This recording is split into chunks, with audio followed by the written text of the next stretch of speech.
Welcome, everyone, to Faith to Lead. It's awesome that you're here. I'm delighted to have you here again. And, I want to ask you this question. How do you respond to a discouraged employee? If there's someone on your team and they walk into the office and they look like they're down in the dumps, or they just look like they haven't been themselves, for your last several meetings or even in their work product, do you say anything? Should you say anything? When do you say anything? Is it appropriate to say anything? Well, we're going to look at that right now, and we're going to dive right into that. And I just want to say welcome. I'm glad that you're here.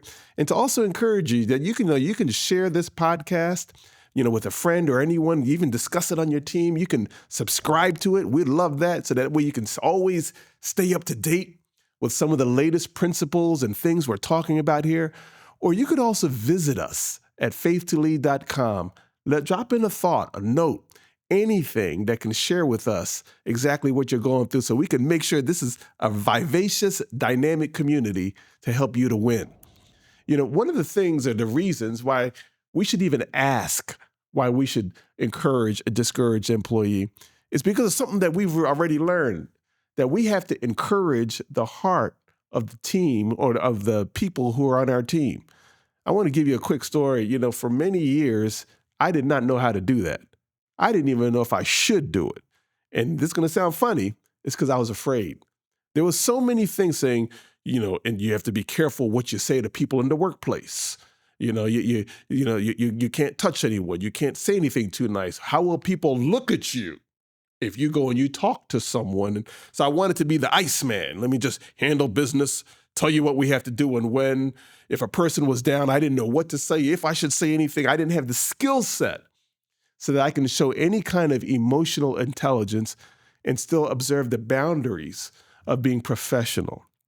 I want to make sure that we engage that today, because one of the important factors to help your team win, your business win, your organization win, is if they have a high emotional bottom line where people realize it's good to be part of this team. I want to be part of this team because I know that people actually care about me here. So we're going to talk about that today. But first, let me share with you just a couple biblical texts that I think are appropriate.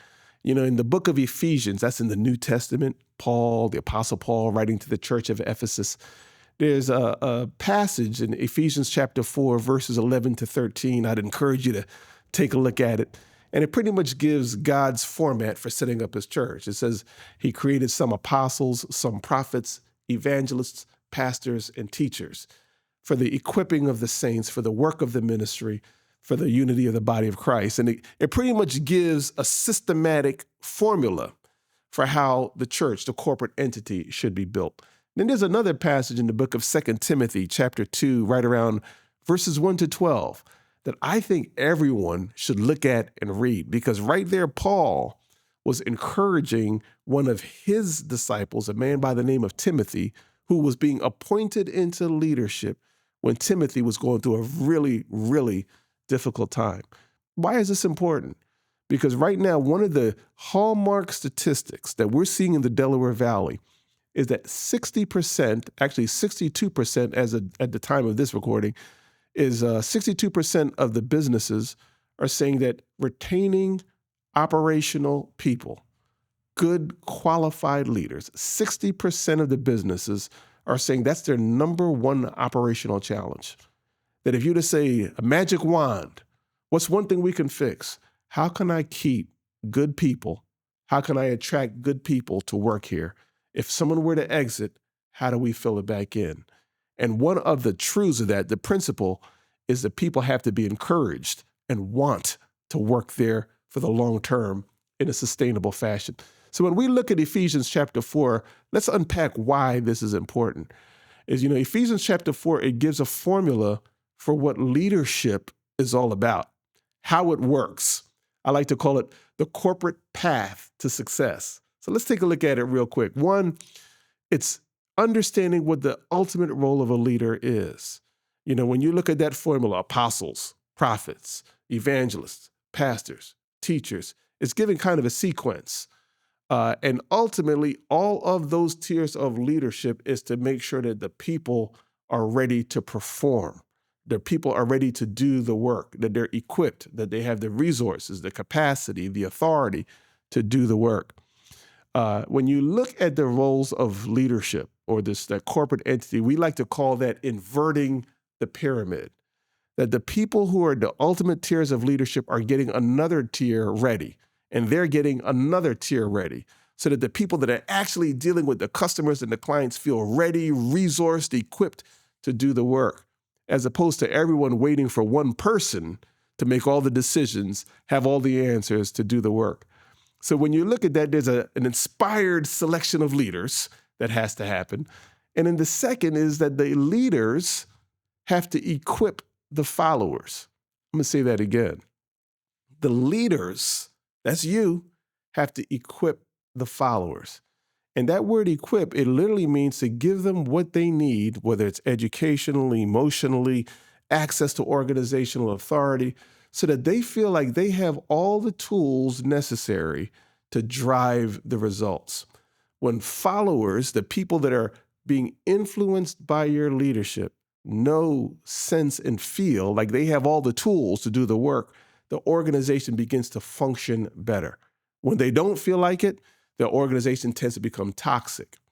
The third is that you want to have those leaders and followers together building up the corporate body. This is what you'll see right in Ephesians chapter 4.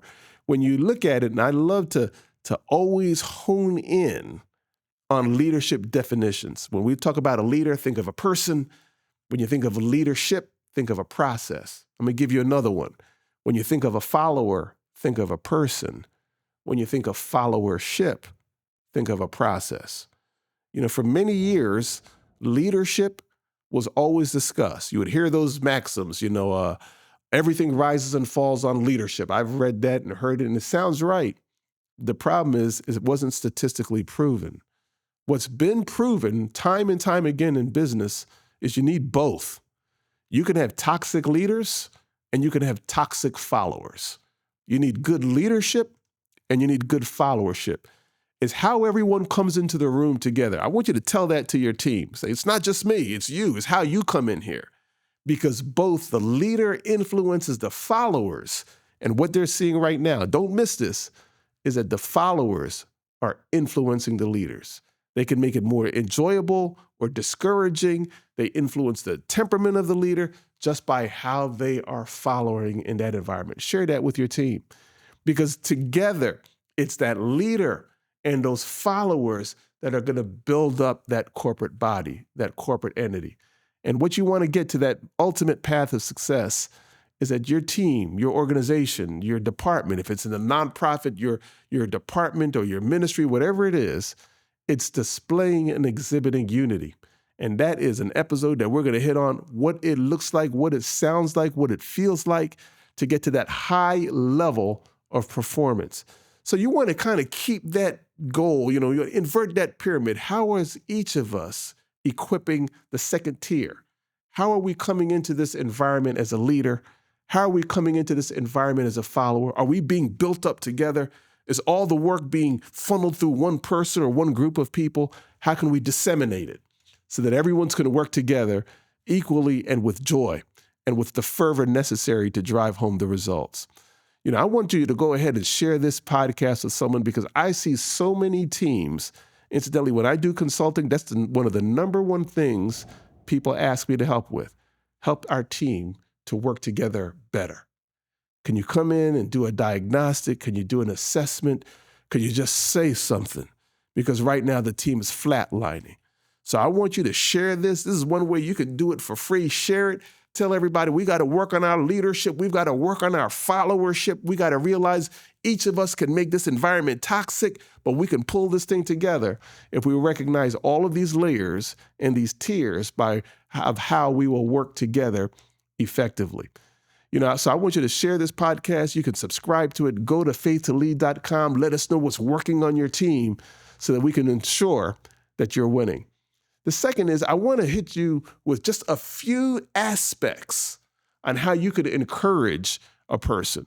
I had to learn this. So I wrote down these points. It comes right out of 2 Timothy chapter 2. And check this out. I'll give you a little background on Timothy. Timothy was a great man. He was influential. When you read throughout the New Testament, you'll see him in the book of Acts. He was with the Acts of the Apostles. And Paul was kind of like the general leader. He called himself the master builder. So he would have these lieutenants, use that for lack of a better word, who he would deploy in certain cities and in certain regions. And Timothy was one of them. And Timothy, at one point, he got into the same environment that many of us find ourselves in. He felt overwhelmed. He found himself surrounded with a group of people that didn't want to listen. He found himself questioning whether he was the right one to be in leadership, just like what we've been talking about. Those people that feel that moral decline, just, should I even be here? And so what Paul did is he wrote a letter to this leader. And in that letter, he hits different statements that I wrote down and I researched through. And I said, that is the perfect communication that each leader should share with someone on their team who feels dispirited, who feels that they need to be encouraged. I think there's a formula in there. And I think this will help people, help you in your leadership, and help the people under your leadership to feel encouraged if you follow this same pattern. So here we go. The first is recognize, be aware. You want to let them know that you think about them often and that you observe the efforts that they've done. When you read through that particular passage in the Bible, you'll hear him say, I think about you often, and I am minded of your tears. One of the worst things to do, and now don't forget this, is to see someone on your team who you know is grieving about something and walk right by him. Act completely unaware and say, well, they've got to figure that out. I didn't know how to respond to people before, so I used to just not respond. That's the worst thing to do. Going up to a person and saying, you know what, I can tell something's on your mind. I know that you came into the office with something, and I want you to realize I see it. I understand that you've had a difficult day, what you're going through at home, what you're seeing at your family. You're a real person here. And I want you to know when you're down, we're all down. We see you. We feel you. We are mindful of your tears. It's running through our mind. We're genuinely and authentically concerned. Demonstrate to them that you recognize it and that you're aware of it. Don't just blow past it. The second, I use the word discernment. You want to recognize their giftedness. You want to inspire them of the authentic gifts and skills that's already in them. Sometimes people are dispirited and they're going through the weight of the world on their shoulders, and they have no idea that anyone even values the skills they bring to the team. That's when you have to stop them and say, you know what, I see everything that you're going through. I know you're going through a difficult day. I want to tell you the great things you do. I want to tell you about the great skills you bring to this team that no one else can. I want you to see that they're recognized, that we understand you, that we see you, that even as you're going through this, you're indispensable. You're essential here to this team as a person and also by what you bring to our team. The third is to assure them to be confident, to demonstrate your persuasion that and your utter confidence in their skill. In that particular passage when Paul was talking to Timothy, but he said, I'm reminded of the gift that was in you by the laying on of my hands and through your mother. And it was his way of saying, you're awesome. And so many people on your team, they need to hear that word through you, that what you do and how you do it makes a profound difference here. You have a unique gift. You have a unique contribution here that no one else can do, and we all see it. Stop right there. That's exactly what someone on your team probably needs to hear you say to them right now. So let's back it up. You want to assure them. You want to be aware of them. You want to be able to have discernment of their recognitions of their gifts. Now let's go into the fourth one, and that's you want to inspire them. There was a particular passage that I liked in Paul, and Paul, he actually looked at Timothy and he said, stir up the gift that's inside you. You want to inspire a person to ignite their gift, that you accept their gift and authorize them to use it again and again. Tell them, these are some of the things you're good at on this team. And you did that before. I want you to do it all the time. You might have thought you were hot that day, or did they like it or did they not like it? Was it acceptable? Was it approvable? Inspire them. Encourage them and say, what you bring to this team, we want to see happen over and over and over and over again. Trust me on that. When you do that, then they will feel liberated and free. So many people, they just want to know that my contributions are valued. And to that point, one of the great things you can do for your team when you see a person that's down is remind them of what they have recently done and how what they have done has addressed a corporate mission, corporate vision, or corporate mandate. When you did that on that project, you helped move the needle of this entire organization. And I want to stop you today and tell you, you did an awesome job in doing that. You want to walk through all of these things. Let them see that you see them, that you're aware of it. Let them recognize that you recognize their skills, that you recognize their team. Now you want to inspire them. You want to get their joy back, their heart back, and just let them know at that day that they're important. And finally, you want to liberate them. Speak to their insecurities and their fears, their frustrations, and let them know that they're going to be victorious. That is just telling a person, I know you're going through a tough season in your life, a tough moment, but I have the ultimate confidence you're going to be able to get through this thing. We're all here for you, but this will come to pass. This is going to be something that you work through, that you have all of our resources for, that you have the strength and support of our team. But fundamentally, we believe in you. We believe in your ability to overcome the challenges that you're dealing with because you have a history of doing that. Taking those kind of snapshots and putting them in your work environment to those individuals on your team when they're hitting those moments of being discouraged, it lets people know that you care. Previously we talked about encouraging the heart, and there is an entire dimension of leadership that's called transformational leadership, and they deal with the 4 I's. We'll talk about that later. But one of them is called individual consideration. It's when a person knows, wow, I work here, and with all the great things that are happening, they're actually concerned about me as an individual. They know when I'm going down. They know what I need. They care about my challenges and my problems. And they have an ability, my team leader, to speak to me, and I feel like I'm being considered as an individual and not just considered as part of a larger body of people, one group of people, just another name, just another number. I'm actually having individual consideration for my challenges. That when people are in that environment and they begin to say that about their leader, that begins to take that leader to elevate them to a profile of what's called a transformational leader. We love to use those terms: transformational leader, servant leader, ethical leader, situational leader, trait leaders, all of those. But many of those leadership styles, when you look at the Bible, when you look at the Word of God, you will actually see individuals that exhibited them. And that's what led to their development, their excellence, and their achievements. So you can actually incorporate them in your environment. Let me give you a few action items. I always like to give you something that you can actually do today. And one of them, it actually comes out of a book from Cowles and Posner called The Leadership Challenge. And it's you want to maintain and repeatedly communicate a high expectation of what a person can accomplish. This is what you've done. This is what you can do. We have the full confidence that you can do it. You want to create an environment where they can talk back to you. And that is so important. You want to say, hey, this is how we've done things. How should we do them differently? What's your take on it? How are you dealing with even how you're getting instructions, getting guides? Do we have enough resources? Here's my favorite. If we had to start this all over again, how should we do it? If we had to break everything up, if we had a clear canvas where you can let your imagination go, how would you see it? What do you want it to look like? What do you want this team to look like in 5 years? What do you want this department to look in 5 years? What do you see in yourself? Create that environment where feedback is welcome. Don't wait for them to come to you. You go to them and create the environment. Ask the questions. Prompt them.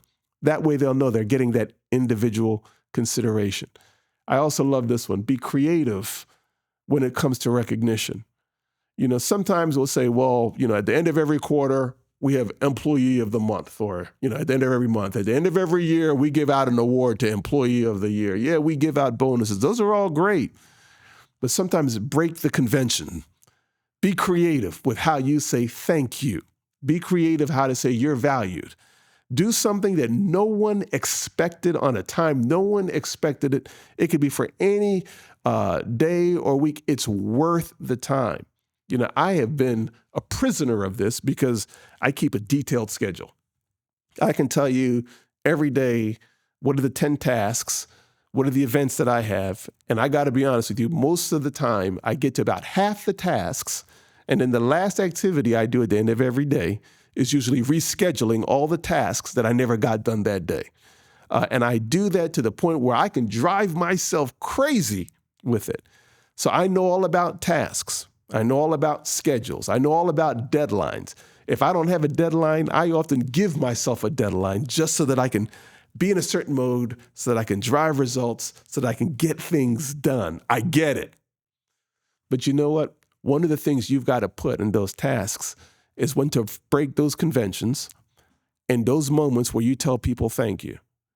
Where in your day do you focus in on encouraging the heart of the people on your team?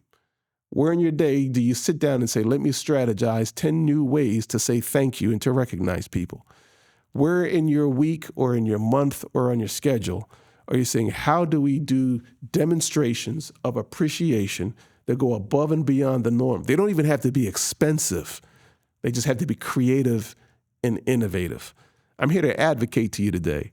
That is as important as any other task that you have. Because the challenge that many team leaders find is that people aren't encouraged anymore. They're losing the spirit of the people on their team. But just those moments, just those touches, just that level of care where you've come beyond the veil and you're no longer just the organizer, just the director, but you're talking to them, giving them the individual consideration that they need, that you're rewarding them, that you're picking them up. That's one of the things that will drive you out of that 60% of businesses that are saying, you know what, I'm having a hard time keeping people. Because often it's not the salaries why people are leaving. It's they're looking for an environment where they can grow. They're looking for an environment where they can speak. They're looking for an environment where they can be heard. They're looking for an environment that has a vision. They're looking for an environment that makes a difference. And they're looking for a team where they can be part of it. So if you can start addressing some of those needs, some of those concerns that everyone has, I am confident you can work your way out of that 60%. So I want you to go ahead. I want you to take a look at this podcast. I want you to share it with someone. And don't forget, you can subscribe to it. Throughout my life, I've always felt this tension where some people said, yeah, I'm a man or woman of faith. And then I go to work and I'm a business leader. And those two things are two different worlds. I have my Sunday experience and then I have my leadership experience. I don't believe in that. The older I get, the more experience I've gotten and the more study that I've done, I'm seeing that those two worlds are more connected than anything else. That many of the things that require an individual or grow a person to being a good leader, it comes from a sense of faith, from soul development, personal development that is then emitted. So right here at Faith to Lead, that's what we talk about. So I want you to subscribe to this podcast. You can hear some of the insight and the principles that we're running into in the Bible and through contemporary scholarship. It's going to move the needle. You're going to be able to win. And don't forget, you can also go to faithtolead.com, drop us a note, tell us how you're responding to everything. So you can share it, you can subscribe, or you can visit us. So this is how you can respond to a discouraged employee. And it's essential that you respond. If you hear nothing else, say, if they're down, I got to do something. Let me close by telling you, I'm going to remind you of those two definitions. Remember, a leader is a person, right? That leader is a person. Leadership is a process. Leader, person, leadership is a process. That's how you are doing your leadership functions. And that's where you as an individual are influencing a group of individuals to achieve a common goal. So what's our goal? Where are we going? Okay, now how you communicate that and how you guide that, that's leadership. Then after that, you have the follower. The follower is a person, it's all the people that are around you. Throughout my life, many people had a negative perception of the word follower because it made them feel like if I'm not the leader, then I don't have a mind, or that saying that we all heard from someone in our family, if all your friends walk off a bridge, or you're going to follow them, right? And so followership meant you don't make the right decisions. You don't have a sense of morality on your own, but we want you to be a leader who has ethics and morality to go against the crowd. But that's not the ultimate definition of a follower. A follower can still have ethics, can still say no, can still make the right ethical choices. A follower, it's the process, or followership is where an individual accepts the influence of others to accomplish a common goal. So you have someone who's influencing, that's a leader, then you have someone who's accepting the influence. That's a follower. So we need both to make this team work. So I hope you enjoyed this today. I'll talk to you soon. Let's help your team win right here at Faith to Lead.